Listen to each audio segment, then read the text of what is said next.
What goes up must come down. The Indy 500 releases 500 balloons annually at the start of their race.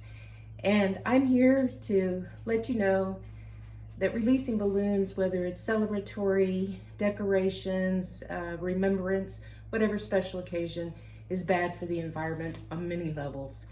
The first is helium. Helium, which of course causes the balloons to rise up, is a finite resource. We use helium in the space program, diving equipment, medical equipment. So for us to use up all the helium on decorations is detrimental for the future. The other part is, of course, the latex balloons. They are sometimes confused by wildlife and marine life for food. So when they ingest it, they can cause blockages, strangulation, they can cause starvation and death. So they're really bad for wildlife, and even getting tangled up in trees can be bad for the environment.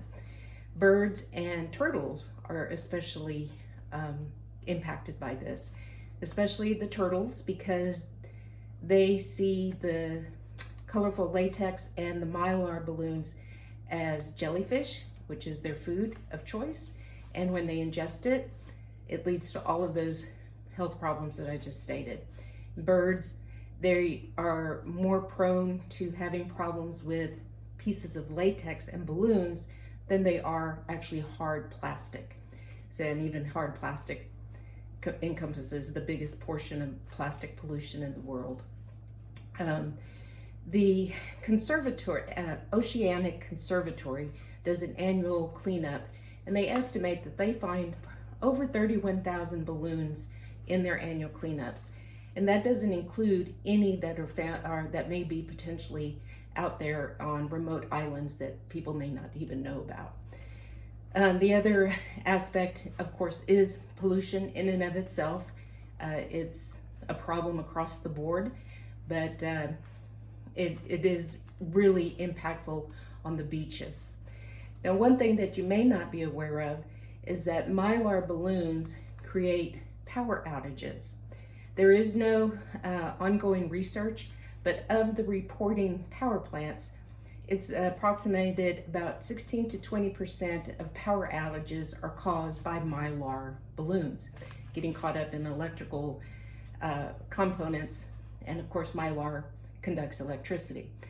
So you're in a situation where balloons and the release of balloons is causing a problem not only for our planet and wildlife, but also for humans. So it is important for us to reconsider this.